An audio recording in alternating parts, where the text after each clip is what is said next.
हाँ तो भाई कैसे हो। तो आज बात करते हैं डिसिप्लिन की इमोशनल आउटलेट पे।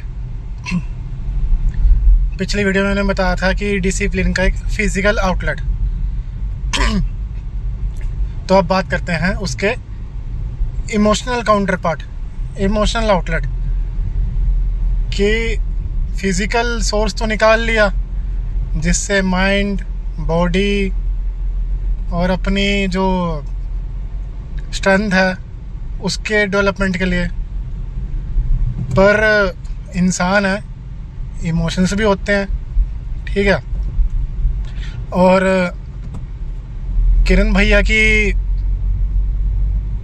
जो सीख है और मेरी भी जो खुद का एक्सपीरियंस है वो भी यही कहते हैं कि आदमी को इमोशनली स्ट्रांग होना चाहिए, और किसी के ऊपर भी, और ख़ासकर लड़की के ऊपर तो अपने इमोशंस कभी जताने ही नहीं चाहिए, कुछ भी हो जाए। क्योंकि मैंने देखा है अक्सर लड़कियां, जैसे मोस्टली लोग रिलेशनशिप में होते हैं या हस्बैंड वाइफ ही कह लो for the matter of fact, तो आजकल की जो टाइम हो गया है, लड़के इतने इमोशनली अनस्टेबल हो गए हैं कि उनको एक इमोशनल आउटलेट चाहिए। तो वो अपना सारा रोना जो उनकी महिला मित्र या गर्लफ्रेंड या वाइफ या बहन या कोई भी, मतलब मैं कहूँ कि फीमेल जो है उसके ऊपर थोप देते हैं। अनटिल अनलेस वो तुम्हारी मम्मी है, तुम्हें एज अ मर्द कोई ज़रूरत नहीं है अपने इमोशनल आउटलेट किसी भी लड़की पे थोपने की। हाँ, कोई आपका लड़का दोस्त है जो बचपन का दोस्त या बहुत ही खासम खास, वैसे तो दोस्त भी कोई नहीं होता, उसके ऊपर भी मैं आगे इन फ्यूचर बताऊंगा कि दोस्त भी सब आजकल सब नकली हैं, सब मतलब के हैं। लेकिन टॉपिक से हट के अलग, कि अपना इमोशनल अपना को इतना स्ट्रॉन्ग बनाओ। तो वो कैसे कि अपने इमोशन को, जैसे मैंने बताया पर्पस, तो इमोशन का भी एक ऐसा आउटलेट ढूंढो जो आपका डेली डिसिप्लिन का रूटीन बन जाए। जैसे कि बात करें इमोशनल आउटलेट, जैसे कोई स्किल, सॉफ्ट स्किल मतलब ऐसे ज़रूरी नहीं, हार्ड स्किल भी हो सकती है। मतलब कोई भी ऐसी स्किल, लाइक किसी को कुछ लिखना पसंद हो, ठीक है। लाइक मैं अपनी बात करूं तो मुझे ड्राइविंग, जैसे तुम मेरी ज़्यादातर जो वीडियोस हैं वो तुम गाड़ी चलाते ही देखोगे, तो ये मेरा इमोशनल आउटलेट है। मैं ज़्यादातर चुप ही रहता हूँ, लेकिन जब मैं गाड़ी चलाता हूँ तो मैं गाड़ी के साथ ही बात कर रहा हूँ, तो मुझे ये नहीं फील हो रहा कि मैं तुम्हें ज्ञान दे रहा हूँ। मुझे ऐसा लग रहा है कि मैं अपनी गाड़ी के साथ ही बात कर रहा हूँ, गाड़ी को ही, क्योंकि गाड़ी एक ऐसी चीज़ है कि मेरे लिए, कि इसको मैं जो भी कहूँगा वो इस 4 दरवाज़ों के बीच में ही है मेरी बात, और हम दोनों के बीच में है। और गाड़ी इतनी, मतलब इंसानों की तरह नहीं कि छोड़ के चली जाएगी। अगर गाड़ी को कुछ भी हुआ तो मुझे तो चोट लगेगी, गाड़ी खुद के ऊपर भी चोट लेगी, तो इंसानों से अच्छी है। मतलब मेरा इमोशन इतना तगड़ा अटैच है इससे कि मैं उससे खुल के कुछ भी, कहीं भी, कैसे भी, किसी भी मतलब टाइम इससे शेयर कर सकता हूँ। तो वही मैं तुम्हें समझा रहा हूँ कि मेरा जो गाड़ी है, ड्राइविंग, वो मेरा इमोशनल आउटलेट है।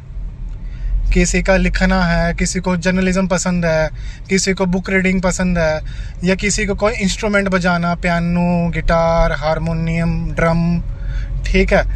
या मतलब इतना कुछ है कि आप मतलब खुद आपको जो हाँ, पेंटिंग, जैसे मैं छोटा था तो मुझे पेंटिंग का शौक़ था, लेकिन वो शौक़ ख़त्म हो गया, अब मेरे को शौक़ नहीं रहा पेंटिंग का। तो जिसमें आप अपने इमोशन है वो व्यक्त कर पाओ खुल के, बिना किसी सोचे समझे, वो डेली अपने रूटीन में लेके आओ। तो इमोशनल आउटलेट डिसिप्लिन का ये एक बहुत ही ज़रूरी एस्पेक्ट है जो कि होना चाहिए। तो एक मैंने बताया फिजिकल आउटलेट, आज बताया इमोशनल आउटलेट। इमोशनल आउटलेट की सबसे अच्छी बात पता क्या है, कि जैसे मैंने बताया, मैं अपने सारे इमोशंस अपनी गाड़ी के साथ शेयर करता हूँ। ये आगे किसी को बताएगी नहीं, 2 की 4 नहीं करेगी, ठीक है। तो इमोशनल आउटलेट बेसिकली अपने जो रखो नॉन लिविंग थिंग्स के साथ ही रखो जो तुम्हारे साथ हमेशा लॉयल हो। जैसे मैं जब भी अपने लो फेज में था या जब भी मेरे ख़राब दिन थे, कुछ भी थे, मैं गाड़ी उठाया और लंबी ड्राइविंग पे निकल गया, इससे बातें करता गया। तो ये जो थॉट्स मैं तुम्हें भी बता रहा हूँ, तो ये ड्यूरिंग दैट टाइम ही है कि अब वो इतने शार्प हो गए हैं कि मैं खुद उनको तुम्हारे को वर्ड्स के तौर पे, एक टीचिंग के तौर पे मैं एक्सप्रेस कर पा रहा हूँ। तो एक इमोशनल आउटलेट को भी अपने डेली रूटीन में लाओ, उसे एज अ डिसिप्लिन। मतलब अब इससे क्या फ़ायदा होगा? एक तो तुम्हें किसी इंसान की या किसी सो कॉल्ड दोस्तों की ज़रूरत नहीं पड़ेगी अपने इमोशंस को बाहर निकालने के लिए। दूसरा, तुम हल्का फील करोगे। तीसरा, डिसिप्लिन तो है ही। चौथा,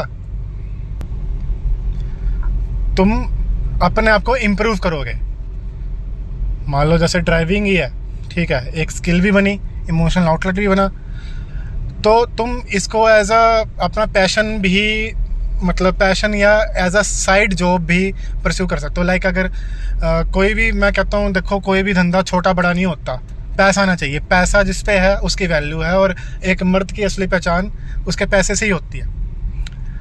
तो अगर मैं बात कहूँ ड्राइविंग की, तो तुम कुछ भी काम कर रहे हो एज अ पार्ट टाइम, तुम ड्राइविंग कर सकते हो, ठीक है। बतेरी ऐप्स है, मैं नाम नहीं लूँगा, फिर हो जाएगा कि मैं प्रमोशन कर रहा हूँ। बतेरी ऐप्स है, उस पर तुम एज अ अपनी गाड़ी को टैक्सी बना के, अगर तुम चाहो तो, लाइक जस्ट मैं नहीं करता। मेरे को ये है कि मैं और मेरी गाड़ी के बीच में कोई नहीं आना चाहिए अनटिल अनलेस मेरे पेरेंट्स को ना हो। बस पेरेंट्स को ही मैं अलाउ करूँ, और किसी को मैं अलाउ नहीं करता अपने प्राइवेट स्पेस में, मेरे और मेरी गाड़ी के बीच में। तो लेकिन अगर ड्राइविंग अच्छी है और तुम्हारा इमोशनल आउटलेट है, तो तुम उसको एज अ साइड बिजनेस के एज अ ड्राइवर कि तुम मतलब उसको as a source of income use कर सकते हो। अगर किसी को पेंटिंग का शौक है, तुम पेंटिंग में और स्किल्स अच्छी करके, या जैसे कंप्यूटर में गेमिंग होगी, कोडिंग होगी, उसके तुम स्किल करके तुम as a source of income use कर सकते हो। तो कितना फ़ायदा है। पर वही बात है, डिसिप्लिन डेली करना पड़ेगा, चाहे मन करे ना करे, ये काम तो करना है। चाहे वही मैंने जैसे पहले बताया कि कितनी ही बुरे सर्कमस्टांसिस हों, कितनी ही बुरी कंडीशन हो, तुम्हारा मन कर रहा है नहीं कर रहा, तुम्हें ये काम तो डेली करना ही करना है। तो इससे तुम्हारा साइकोलॉजी पे भी बहुत फ़र्क पड़ेगा, तुम्हारी इम्प्रूवमेंट भी होगी और तुम्हें खुद अच्छा लगेगा। बाकी और जो टॉपिक हैं वो आगे आने वाले वीडियोस में कवर करूँगा। फ़िलहाल के लिए आज के लिए इतना ही। जय हिंद।